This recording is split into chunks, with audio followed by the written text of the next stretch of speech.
बिहार में एसटीईटी पास सभी अभ्यर्थी होंगे नियुक्ति के पात्र, शिक्षा विभाग ने जारी किया आदेश।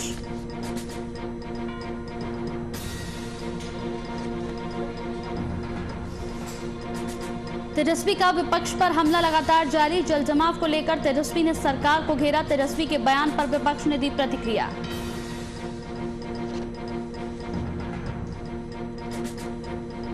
कोरोना की तीसरी लहर को लेकर सरकार सख्त, झारखंड में अगले साल तक रिटायर नहीं होंगे डॉक्टरों की कमी को दूर करने के लिए सरकार ने लिया फैसला।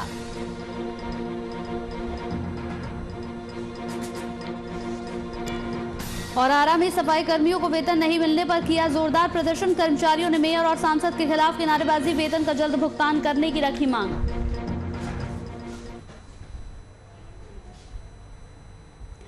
नमस्कार, वीआईपी न्यूज में आपका स्वागत है। आपके साथ हाजिर हूं मैं कंचन। राज्य सरकार के शिक्षा विभाग ने माध्यमिक शिक्षा पात्रता परीक्षा एसटीईटी 2019 में पास हुए सभी अभ्यर्थी माध्यमिक उच्च माध्यमिक शिक्षकों की होने वाली नियुक्ति में शामिल करने का निर्णय लिया है। शिक्षा विभाग ने शनिवार को इसे लेकर आदेश जारी कर दिया था। शिक्षा मंत्री की इस आशय पर घोषणा के चौथे दिन शनिवार को शिक्षा विभाग के उप सचिव अरशद फिरोज की ओर से जारी आदेश किया गया। वहीं एसटीईटी रिजल्ट को लेकर शिक्षा सचिव की अध्यक्षता में गठित 4 सदस्यीय कमेटी की यहां पर अनुशंसा पर निर्णय लिया गया है। एसटीईटी 2019 के लिए न्यूनतम पास के आधार पर घोषित क्वालिफाइड सभी अभ्यर्थियों को माध्यमिक शिक्षकों के 7वें यहां पर वेतन आयोग की नियुक्ति के चरण में शामिल होने का मौका दिया जाएगा।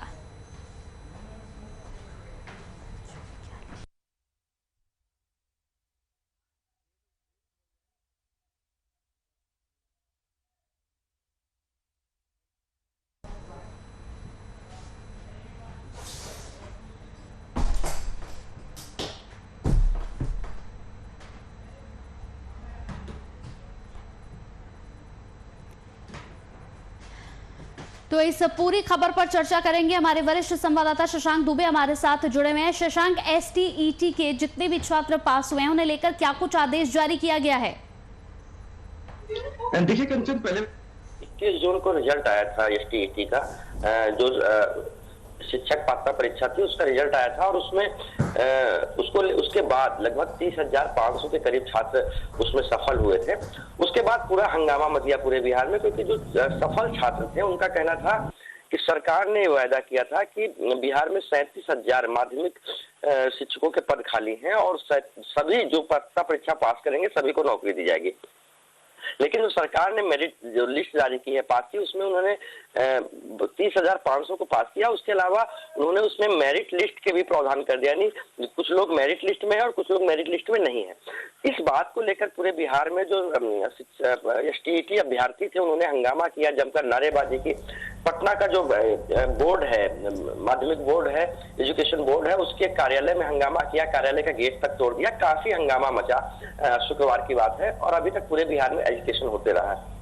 इन जो अभ्यर्थी थे इनकी क्या मांग, इनकी ये मांग थी कि ये जितने लोग पास हुए हैं सभी लोगों की नौकरी सुनिश्चित की जाए। देखिए, शिक्षक पात्रता परीक्षा पास करना, आप नौकरी के लिए शिक्षकों के जो पद होते हैं उनके लिए अप्लाई करने के लिए पात्र होते हैं, लेकिन इन लोगों की मांग थी कि तमाम लोगों की नौकरी सुनिश्चित की जाए। और वो इसलिए इनकी मांग थी कि इनका कहना था कि पूरे सूबे में 37,000 पद खाली हैं। अब 37,000 जब पद खाली हैं और 30,500 अभ्यर्थी ही पास हुए हैं, ऐसे में सभी लोग नौकरी के पात्र हैं। वही सरकार का कहना था कि चूंकि कोर्ट का आदेश है कि जो 2011 में जिन लोगों ने एसटीईटी पास की थी, अब वो भी पूरे जीवन के लिए एसटीईटी यानी शिक्षकों की बहाली में पात्र है। ऐसे में वो लोग भी शामिल होंगे। उसके अलावा विषयवार रोस्टर है, आरक्षण का रोस्टर है, विषयवार शिक्षकों की बात है। इन तमाम चीजों को देखते हुए सभी को नौकरी देना संभव नहीं है, क्योंकि नौकरी की प्रक्रिया होगी और प्रक्रिया में भाग लेंगे वो। तो इन तमाम हंगामों के बाद सरकार ने एक आदेश जारी किया है, शिक्षा विभाग ने एक आदेश जारी किया है, जिसमें उन्होंने कहा है कि 2019 की जो अभी रिजल्ट आया है एसटीईटी का, एसटीईटी के रिजल्ट में जितने लोग पास हुए हैं, जिन लोगों ने क्वालिफाई किया है, पास कीजिए माफ कीजिएगा, क्वालिफाई करना वर्ड जहाँ पे होता है, जिन लोगों ने क्वालिफाई किया है वो तमाम लोग अब शिक्षक के बहाली में, यानी शिक्षक की जो नियोजन होगा, जो नियुक्ति होगी, उसकी प्रक्रिया में शामिल हो सकते हैं। यानी अब वो अप्लाई करेंगे, वहां पर मेरिट बनेगी, वहां पर देखा जाएगा कि किसकी मेरिट लिस्ट में आगे है, रिजर्वेशन का रोस्टर पालन किया जाएगा, किस सब्जेक्ट में कितने लोगों की बहाली होनी है और कितने लोगों ने अप्लाई किया ये देखा जाएगा। तो ये तमाम चीजें होंगी, लेकिन इससे पहले सभी लोगों को शिक्षक नियुक्ति में शामिल होने का मौका दे दिया है। लेकिन जो अभ्यर्थी है उनकी मांग है कि सिर्फ शामिल होने का मौका ना दिया जाए बल्कि नियोजन सुनिश्चित किया जाए। कहीं ना कहीं यहाँ अभी भी जीत फंसा हुआ, लेकिन सरकार ने एक बड़ा हार्डल दूर किया है। उन्होंने जो मेरिट और नॉन मेरिट की बात थी उसको अवॉइड किया है और कहा है कि अब तमाम लोग इस प्रक्रिया में शामिल हो सकते थे। पहले का जो लेटर निकला था, जो परिणाम निकले थे, उसके आधार पे जो मेरिट लिस्ट में थे वही अप्लाई कर सकते थे। तो ये एक बहुत बड़ी संख्या में ऐसे अभ्यर्थी जो छूट जाते हैं। तो सरकार का यह आदेश बहुत बड़ा आदेश है। अब तमाम लोग शिक्षक की परीक्षा में यानी शिक्षक की नियुक्ति की प्रक्रिया में शामिल हो सकते हैं, लेकिन जो अभ्यर्थियों की मांग है कुछ अलग है। बिल्कुल शशांक, इसके साथ ही अगर बात करें तो यहाँ पर इस वक्त सबसे बड़ी समस्या जो है वो छात्रों के सामने आकर खड़ी हो गई है। छात्र संगठन बिहार बोर्ड की ओर से जारी जो मेधा सूची का विरोध लगातार कर रहे हैं, उनका कहना है कि कहीं ना कहीं उनके साथ यहाँ पर धांधली की जा रही है। बिहार STET मेरिट मामले पर अगर देखें तो शशांक, यहाँ पर राजनीति भी काफी ज्यादा हो रही है। बिल्कुल, बिहार में कोई अगर परीक्षा होती है, किसी चीज का रिजल्ट आता है तो राजनीति होती है और फिर कोर्ट में मामला चला जाता है, तमाम लोग कोर्ट में चले जाते हैं, तमाम लोग आंदोलन करते हैं। एक सामान्य सी प्रक्रिया हो गई है किसी नियुक्ति में यहाँ पर, क्योंकि तमाम लोग, जो लोग सफल नहीं होते हैं या जो लोग मेरिट में नहीं आ पाते हैं, वो आरोप लगाते हैं कि यहाँ पर बड़े पैमाने पर धांधली की गई। हालांकि उनकी बातों को पूरी तरह से नकारा नहीं जा सकता है कंचन, ऐसा होते आया है और इसका कुछ आधार होता है, लेकिन आमतौर पर ऐसी प्रक्रियाएं बिहार में होती हैं। अब देखिए, जो STET का रिजल्ट है उसमें जो मेरिट और नॉन मेरिट की बात की जा रही है, दरअसल सरकार को रिजर्वेशन रोस्टर भी देखना होता है, क्योंकि आदेश है कि कोई भी सरकारी नियुक्ति, सरकारी रिजल्ट प्रक्रिया जो होती है उसमें रिजर्वेशन भी होता है। उसके बाद बिहार में महिलाओं का रिजर्वेशन अप्लाई हो गया नौकरियों में, ऐसे में 33% महिलाओं को ले जाना है वहां पे। इन तमाम चीजों में बहुत सारी ऐसी गुंजाइश हो जाती है, हम कहेंगे, जहां पर आप बहुत पारदर्शी चीजों को दिखा नहीं पाते हैं और वहां पर धांधली के आरोप लगते हैं। फर्क कीजिए कि अगर किसी महिला को ले जाना है तो महिला का अंक जरूर नीचे है, लेकिन उसको मेरिट में ऊपर ले जाना होता है। ये मेरिट के प्रकाशन में हुआ है, क्योंकि उसको उस परीक्षा में ले जाना है, उस नियुक्ति प्रक्रिया में 33% महिलाओं को देना है। ऐसे में बहुत सारा कंफ्यूजन भी होता है, बहुत सारी विसंगतियां भी होती हैं। तो दोनों तरफ से बातें हैं। तो इन तमाम चीजों को लेकर बिहार में राजनीति भी हर वक्त शुरू हो जाती है। विपक्ष ने धांधली का आरोप लगाना शुरू कर दिया है। जो STET के अभ्यर्थी है, क्योंकि उनकी बहुत बड़ी संख्या होती है, उनके परिवार बहुत बड़े होते हैं, तो एक बड़ा वोट बैंक भी लोग उसको मानते हैं, तो उनको पीछे से पुशअप देने लगते हैं, बैकअप देने लगते हैं। तो ये तमाम प्रोसेस यहाँ पर चलते रहते हैं। लेकिन जो कल सरकार ने आदेश जारी किया है, एक बढ़िया आदेश है, क्योंकि अब तमाम लोग, जो लोग इस STET परीक्षा को जिन लोगों ने पास किया है, वो लोग अब नियुक्ति प्रक्रिया में शामिल हो पाएंगे। और सबसे जो कोर्ट का भी आदेश है कि 2011 की जो STET पास के अभ्यर्थी हैं, उनकी पहले जो मियाद होती थी वो 7 साल की होती थी, यानी 7 साल तक वो शिक्षक नियुक्ति की प्रक्रिया में शामिल हो सकते थे। लेकिन अब उनको लाइफ टाइम कर दिया गया, यानी अब वो कभी भी जहां भी शिक्षक नियुक्ति प्रक्रिया निकलेगी बिहार में, उसमें वो शामिल हो सकते हैं। तो ऐसे में जो 37,000 पद थे, उसमें बहुत सारे ऐसे पहले के लोग बचे हुए हैं, STET पास हैं, वो आवेदन करेंगे और संभवतः क्वालिफाई करेंगे। तो ऐसे में अब सब लोगों को नौकरी देना इस बार जो STET पास हुए हैं मुश्किल है, और मुश्किल इसलिए भी है कि विषयवार पदों की संख्या अलग अलग है। विज्ञान विषय में फर्ज कीजिए कि 1000 लोग पास हो गए हैं और वहाँ 500 पद ही है। ऐसे में 500 लोगों की नियुक्ति हो सकती है, ना कि 1000 की। उसी तरह देखिए, कॉमर्स में कम लोग पास हुए हैं और सीटें ज्यादा हैं, ऐसे में उनमें सबकी नियुक्ति हो जाएगी। तो ये तमाम बातें हैं जो कहीं ना कहीं हर चीजों को सरकार को भी देखना होता है। कुछ कानूनी पहलू हैं, तमाम तरह के रोस्टर्स हैं, रिजर्वेशन के रोस्टर्स हैं, महिलाओं के रिजर्वेशन के रोस्टर हैं, विषयवार नियुक्ति है। इन तमाम चीजों को देखते हुए सरकार ने जो व्यवस्था की थी, कहीं ना कहीं उसी को लेकर एक भ्रम की स्थिति है या फिर भ्रम की स्थिति बनाई जा रही है। बिल्कुल शशांक, इसी के साथ अगर देखा जाए तो इनकी मांगे भी बिल्कुल जायज है। इन्होंने साफ तौर पर कहा है कि विषयवार कट ऑफ के आधार पर मेधा सूची यहां पर जारी क्यों नहीं की गई है, पुरुष और महिला वर्ग का कट ऑफ अलग अलग जारी क्यों नहीं किया गया है, कई इन्होंने यहां पर अपनी मांगे रखी हैं। साथ ही साथ अगर देखें तो तमाम राजनीतिक पार्टी जो है वो इस वक्त सामने आ रही है और इस पूरे मामले पर अपनी राजनीतिक रोटियां सेकती हुई नजर आ रही है। एक और इन्होंने यहाँ पर मांग रखी है कि जब तय सीटों से कम रिजल्ट हुआ तो अभ्यर्थी मेरिट से बाहर कैसे हुए। कई मांगों को इन्होंने अपने सामने रखा है। देखिए, सबसे बड़ी बात है कि बहुत क्लियर मांग है और बहुत सही है। आप चीजों को पारदर्शी ढंग से अगर करना चाहते हैं तो आपके पास ये तरीका था। कि आप जो रिजल्ट जारी करते हैं वो विषयवार जारी कर देते हैं। यानी साइंस विषय में अगर 500 पद है और 1000 लोग पास किए हैं तो उसका एक अलग सूची निकाल देते। फिर उसमें महिलाओं का रोस्टर क्लियर कर देते कि महिलाओं को चूंकि इसमें 33% देना। अब देखिए महत्वपूर्ण विषय कहाँ फंस रहा है। महत्वपूर्ण विषय ये फंस रहा है कि क्या पूरे जितनी सीटें हैं सब में महिलाओं का रिजर्वेशन 33% होना चाहिए या विषयवार होगा। इन चीजों को स्पष्ट नहीं किया जा रहा है, क्योंकि अगर तमाम चीजों में महिलाओं का रिजर्वेशन हर विषय में अलग अलग देखा जाएगा तो दिक्कत हो जाएगी। आप महिलाओं को 33% रिजर्वेशन देना है, हर विषय वार देना है या अलग अलग देना है, आपने क्लियर नहीं किया। आपको जो मेरिट लिस्ट प्रकाशित करनी चाहिए वो निश्चित रूप से जब विषयवार नियुक्ति होनी है तो विषयवार प्रकाशित करनी चाहिए। इसमें भी कंफ्यूजन की स्थिति दूर होती। तो आपने संख्या बढ़ाने के लिए कि मैंने 37,000 पदों पर मुझे नियुक्ति करनी है, तो आप इसके लिए आपने इन चीजों को बाइफरकेट नहीं किया। और कंफ्यूजन में पहले से कह रहा था कि कंफ्यूजन ये क्रिएट हो रहा है कि इन चीजों को अगर आप पारदर्शी तरीके से अलग अलग रख देते तो शायद इस तरह की गुंजाइश कम होती और लोग भी समझ पाते हैं कि विज्ञान संकाय में अगर पद कम है और ज्यादा लोग पास हुए हैं तो निश्चित रूप से वहां जाके कंपटीशन होगा नियुक्ति में, और जो नियुक्ति के मानक है, नियुक्ति के नियम है, जो नियमावली है, उसको फॉलो करते हुए नियुक्ति होगी।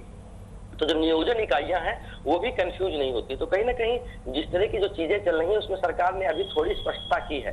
कल का जो आदेश है वो थोड़ी स्पष्टता उन्होंने की है, लेकिन इसमें और क्लियरिटी की और क्लैरिफिकेशन की जरूरत है। तो शशांक, ये पूरी तस्वीर अगर देखी जाए तो कब तक यहाँ पर क्लियर होगी, क्योंकि सवाल जो है वो छात्रों के भविष्य का है। लगातार विरोध प्रदर्शन देखने को मिल रहा है, एक जगह नहीं बल्कि जगह जगह पर यहाँ पर छात्रों का प्रदर्शन देखने को मिल रहा है। शशांक, तस्वीरें आपने भी देखी हैं। ऐसे में सबसे बड़ा सवाल है कि आखिर इस पूरे मामले पर जो है पूरी तस्वीर कब तक क्लियर होगी। कल का सरकार ने जो आदेश दिया है उसमें उन्होंने एक चीज को गौन रखा है। वो गौन ये था कि मेरिट और नन मेरिट की बातों को उसने क्लियर नहीं किया कि अब उसका कोई मतलब नहीं है। अब तमाम लोग जितने भी उन्होंने एसटीटी जिन लोगों ने पास किया है, वो शिक्षक पात्रता परीक्षा जिन लोगों ने पास की है, वो जाकर शिक्षक नियुक्ति की प्रक्रिया में शामिल हो सकते हैं। लेकिन शिक्षक नियुक्ति का जो यहाँ पर नियम है वो पहले था कि प्रत्येक जो नियोजन इकाई है, जैसे +2 के लिए नियोजन इकाई जिला परिषद होती है, तो जितनी नियोजन इकाइयां हैं वो अपने यहाँ के पद क्लियर करती थी और वहाँ सभी लोग अप्लाई करते थे। लेकिन अब व्यवस्थाएं सेंट्रलाइज कर दी गई, यानी लोग अप्लाई करेंगे और उनकी जरूरत के अनुसार या प्रायोरिटी के अनुसार उनको वहाँ पे जगह दी जाएगी। तमाम चीजों को देखते हुए, चाहे वो ग्रेजुएशन और पोस्ट ग्रेजुएशन के मार्क्स हों या फिर आपको एसटीटी के मार्क्स हों, तमाम चीजों को देखते हुए फिर रिजर्वेशन का रोस्टर हो, इन तमाम चीजों को देखते हुए वहां पर एक मेरिट लिस्ट बनेगी हर जिला परिषद में और वो वहां पर प्रकाशित होती थी। तो अब इसको पूरे सेंट्रलाइज कर दिया गया है। तो अब देखना है कि जब प्रक्रिया शुरू होती है तब कौन सी विसंगतियां आती हैं। हालांकि अभी भी मुझे नहीं लगता है कि एक कल के पत्र से, कल का जो आदेश है उससे छात्र शांत होंगे, अभ्यर्थी शांत होंगे, क्योंकि अभ्यर्थियों की मांग है कि तमाम विषयवार अलग अलग चीजें प्रकाशित की जाए। ये शशांक, एक आखिरी सवाल आपसे। कई छात्रों ने क्वालिफाइंग मार्क्स यहां पर हासिल किए हैं लेकिन उन्हें मेरिट लिस्ट में शामिल नहीं किया गया। इस मुद्दे को लेकर शिक्षा मंत्री ने कहा कि बिहार STET परिणाम 2019 में जो मेरिट सूची में स्थान जिनको नहीं मिला है, जो इस योग्य हैं, उन उम्मीदवारों को अगले चरण में शामिल किया जाएगा। क्या इससे संतुष्ट नजर आ रहे हैं छात्र? ये पहले का, ये जो शिक्षा मंत्री का बयान था वो पहले का बयान था। लेकिन कल शिक्षा विभाग ने जब शुक्रवार को तमाम संगठनों ने और अभ्यर्थी संगठनों ने शिक्षा मंत्री से मुलाकात की, शिक्षा विभाग के प्रधान सचिव से मुलाकात की, उसके बाद शिक्षा विभाग ने एक आदेश जारी किया है। उस आदेश में स्पष्ट है कि अब सारे लोग नियुक्ति प्रक्रिया में शामिल हो पाएंगे। यानी जो शिक्षा मंत्री का बयान था वो ये था कि जो लोग मेरिट लिस्ट में नहीं है उनको अगले चरण में मौका दिया जाएगा। लेकिन उसके बाद जो संशोधित आदेश निकला है, जो मुख्य होता है, जो सरकार का आदेश होता है, उस आदेश में ये है कि आप तमाम लोग जितने अभ्यर्थी पास हुए हैं वो सभी लोग नियुक्ति प्रक्रिया में इसी बार शामिल हो सकते हैं। तो वो बातें जो शिक्षा मंत्री की बात से कुछ एक कदम आगे बढ़कर विभाग ने आदेश जारी कर दिया है। लेकिन अभ्यर्थी इससे संतुष्ट नहीं है। अभ्यर्थियों की मांग है कि न सिर्फ शिक्षक नियुक्ति प्रक्रिया में उनको शामिल किया जाए बल्कि उनकी नियुक्ति इंश्योर की जाए, क्योंकि पद ज्यादा है और पास लोग कम है। लेकिन यहाँ पर उनकी थोड़ा सा कंफ्यूजन है, क्योंकि ये तमाम चीजें विषयवार होती हैं और रिजर्वेशन रोस्टर और महिलाओं का रिजर्वेशन रोस्टर का भी पालन करना है, इसलिए ये तमाम लोगों की नियुक्ति एक साथ संभव नहीं है। चलिए, बहुत बहुत शुक्रिया हमारे साथ जुड़ने के लिए शशांक इस पूरी चर्चा में। तो अभी भी शिक्षा विभाग ने जारी किया है आदेश और इस आदेश के बाद अब देखना होगा कि छात्र इससे कितना संतुष्ट नजर आ रहे हैं।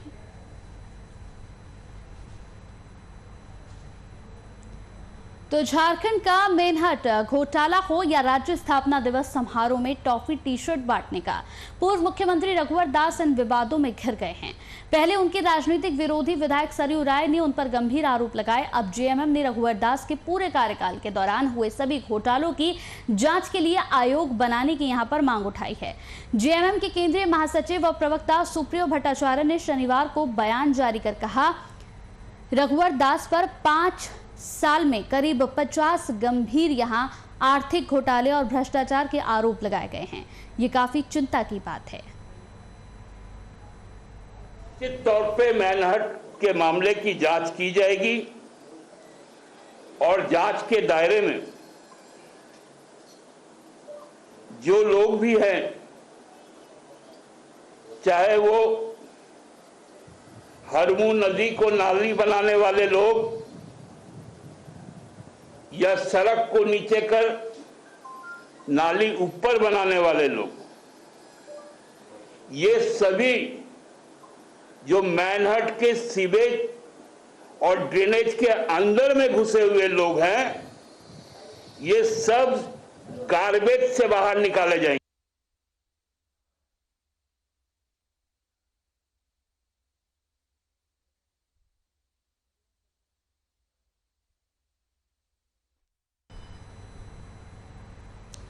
इस पूरी खबर पर चर्चा करने के लिए हमारे ब्यूरो चीफ यहां पर कुंदन कृतज्ञ हमारे साथ इस पूरी खबर पर जुड़ गए हैं। कुंदन जी, जिस तरीके से आरोप प्रत्यारोप की यहां पर राजनीति शुरू हो गई है, अब यहां इस नई राजनीति में सबसे अहम बात है कि रघुवर दास को एक बार फिर से यहां पर कई गंभीर आरोपों के साथ घेरा जा रहा है।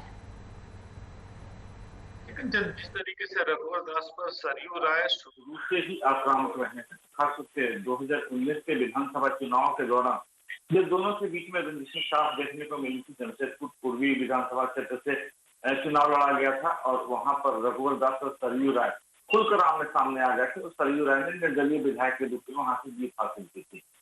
तब से लेकर यह सफर अब तक चला रहा है और सरयू राय ने फिर से रघुवर दास पर आक्रामक रवैया अख्तियार करते हुए शुरुआत की है। 2017 में झारखंड स्थापना दिवस समारोह के दौरान तत्कालीन भाजपा सरकार के द्वारा टॉफी और टी शर्ट बांटने को लेकर, जिसमें 35 लाख रुपए की खरीदारी कंटीजेंसी फंड से की गई थी राज्य सरकार के द्वारा, जिसको लेकर हाईकोर्ट ने भी तल्ख टिप्पणी करते हुए कहा था कि इन गैर जरूरी सामानों की खरीदारी में राज्य सरकार तत्पर रहती है और जो जरूरत के सामान होते हैं, जो कोरोना संक्रमण काल के दौरान देखी गई है तस्वीरें, उस दौरान इन खरीदारियों में राज्य सरकार पीछे छूट जाती है। इसको लेकर सरयू राय ने रघुवर दास पर फटाफट कई सारे घोटालों के आरोप लगा दिए और उन्होंने 35 लाख रुपए के टी शर्ट टॉफी घोटाले से लेकर 35 करोड़ रुपए के घोटाले तक की बात कही है। और इसी सरयू राय के इसी आरोप को आगे बढ़ाते हुए सुप्रियो भट्टाचार्य, जो कि प्रवक्ता भी हैं झारखंड मुक्ति मोर्चा के, महासचिव भी हैं, उन्होंने सक्षम आयोग से राज्य सरकार के द्वारा जांच कराने की बात कही है और इन घोटालों में कई सारे नए घोटालों के नाम जोड़ दिए गए हैं। लौह खनिज अयस्क घोटाला, झारखंड मोमेंटम घोटाला, इसके अलावा शहरी विकास और कौशल विकास योजना घोटाला, इन तमाम तरह के आरोप। तो शुरुआत सरयू राय ने की थी, उसको अमली जामा पहनाने का सुप्रियो भट्टाचार्य ने किया है और कुल मिलाकर रघुवर दास आरोपों में घिरते हुए नजर आ रहे हैं। कंचन, तो कुंदन जी, इसके साथ ही अगर देखें यहाँ पर साफ तौर पर सुप्रियो भट्टाचार्य ने शनिवार को बयान जारी कर कहा है कि सरयू राय ने रघुवर दास पर 5 साल में करीब 50 गंभीर आर्थिक घोटाले और भ्रष्टाचार के आरोप लगाए हैं। साफ तौर पर उन्होंने ये भी कहा है कि इन तमाम मामलों की जांच होनी चाहिए और जांच होने के बाद जो सच्चाई है वो सबके सामने आनी चाहिए। सुप्रियो भट्टाचार्य ने सरयू राय के उन आरोपों की कड़ी को एक सिरे से एक पायदान और आगे बढ़ाया है। राज्य सरकार से इसकी जांच कराने की बात कही है और जो घोटालों की फहरिस्त बताई गई है वो 2005 से मैनहट घोटाला, जो कि रांची में सीवरेज और ड्रेनेज सिस्टम की स्थापना को लेकर एक कंसल्टेंसी कंपनी को काम दिया गया था मैनहट, उस घोटाले से शुरुआत करते हुए 2017 से लेकर 2019 तक, जब तक रघुवर दास सत्ता में रहे थे मुख्यमंत्री के तौर पर, तब तक के घोटालों की एक लंबी चौड़ी फहरिस्त दी गई है, जिसमें 50 से अधिक नामों की चर्चा की जा रही है। 35 लाख से 35 करोड़ रुपए के रेंज की भी बात की गई है कि 35 लाख रुपए से लेकर 35 करोड़ रुपए तक का घोटाला हुआ है। तो सरयू राय क्योंकि एक ऐसी शख्सियत है जो कि बिना किसी कागजी सबूतों के और डॉक्यूमेंटेड एविडेंस की कोई बात नहीं करते हैं, तो जाहिर तौर पर सरयू राय ने जिस तरीके से यह आरोप अब रघुवर दास पर लगाए हैं, हालांकि रघुवर दास की तरफ से अनौपचारिक रूप से उनका पक्ष भी आ चुका है कि सरकार है, जांच कराने से किसने रोका है, जांच कराई जा सकती है, मैं बेदाग हूं और हमारी तरफ से ऐसी कोई घोटाले की बात नहीं की गई है। तो अब सरयू राय के साथ साथ क्योंकि झारखंड मुक्ति मोर्चा भी इस पूरे मसले में इन्वॉल्व हो गई है, तो कहा जा सकता है कि रघुवर दास के लिए परेशानियां बढ़ने की बात जरूर है। बिल्कुल, इसके साथ ही यहाँ पर अगर देखा जाए जिस तरीके से ये आरोप उन्होंने लगाया, उन्होंने साफ तौर पर कहा है कि जब तक सरकार रही तब तक यहाँ पर जनता के जो कई मसले थे उन मसलों को दबाया गया।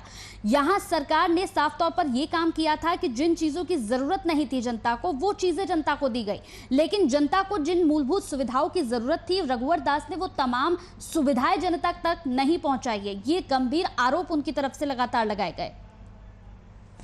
देखिए, इसी संबंध में मैंने पहले भी आपको बताया कि हाईकोर्ट ने भी कल से टिप्पणी की थी कि यह जो जरूरी काम है जनता के लिए, जरूरी कामों में जो आपात निधि होती है जिसके द्वारा राज्य सरकार खरीदारी कर सकती है आपात परिस्थितियों में, वह काम नहीं किए गए हैं। आपात निधि जो कंटीजेंसी फंड होते हैं, उन कंटीजेंसी फंड का इस्तेमाल गैर जरूरी खरीदारियों में गैर जरूरी कामों के लिए किया गया है। और खास करके जो अभी कोरोना संक्रमण का जो दौर गुजरा है, इसमें आर्थिक तंगी और तमाम तरह के स्वास्थ्य संसाधनों की खरीदारी और जो व्यवस्थाएं करनी थी, उन व्यवस्थाओं को क्लब करते हुए हाईकोर्ट ने टिप्पणी की थी। अब उसी हाईकोर्ट के उसी एक रिएक्शन का यह एक फॉरवर्ड रिएक्शन है सरयू राय के द्वारा, और सरयू राय के फॉरवर्ड रिएक्शन को सुप्रियो भट्टाचार्य ने उसको आगे और क्या फॉरवर्ड किया है।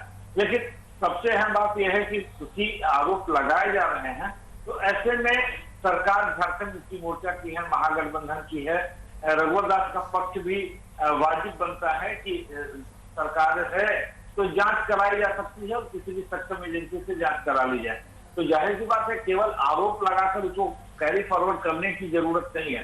जरूरत इन बातों की है कि कोई आरोप अगर लग रहे हैं, कहीं से भी घोटाले की अगर भनक मिल रही है, तो उसे फौरी तौर पर एजेंसियों के द्वारा जांच कराकर मामलों को बंद कर देने की जरूरत है। लेकिन जो जनता तक सहूलियतें पहुंचाने की बात है या आपात निधि से जो खरीदारी करने की बात है, सरकारों को उस संबंध में काफी कह सकते हैं सीरियस अप्रोच लेना होगा और इस निधि का, इस कोष का, इस फंड का इस्तेमाल वही करने की जरूरत है जहां पर सीधे सीधे जनता को लाभ मिलता हुआ दिखाई दे रहा है। बिल्कुल कुंदन जी, इसके साथ ही यहाँ पर अगर देखा जाए तो ये पूरा मामला एंटी करप्शन ब्यूरो के पास है। इसकी जांच शुरू करने का आदेश सरकार से मांगा गया है और इन आरोपों पर रघुवर दास की अगर बात करें तो सरयू राय के खिलाफ बिना नाम लिए उन्होंने कई पलटवार भी यहाँ पर किए हैं। देखिए, एंटी करप्शन ब्यूरो में जिन मामलों की बात चल रही है वह मामले वापस से राज्यसभा चुनाव को लेकर हैं, जिसमें कि झारखंड के पूर्व एडीजी अनुराग गुप्ता और मुख्यमंत्री के पूर्व राजनीतिक सलाहकार और प्रेस सलाहकार अजय कुमार की बात है।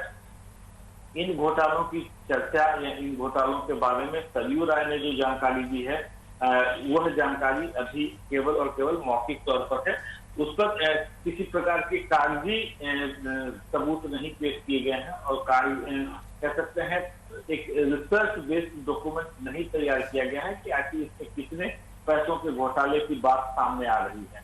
और रघुवर दास ने जिस तरीके से कहा है कि सरकार झारखंड मुक्ति मोर्चा की है, तो आरोप लगाने से बेहतर है कि इन आरोपों की जांच करा ली जाए। और 2005 से जो मैनहर्ड घोटाले की बात रघुवर दास के ऊपर लगती रही है, उस घोटाले में अगर हम बात करें तो उस पर जांच एजेंसियों ने रघुवर दास को बहुत पहले ही क्लीन चिट दे दी थी। और आपको फिर से एक बार बता दें कि रघुवर दास के ऊपर मैनहट्ट घोटाले में बातें तब निकल कर सामने आई थी जब वह शहरी विकास मंत्री के तौर पर काम कर रहे थे और 2005 में वह कैबिनेट का एक हिस्सा रहे थे।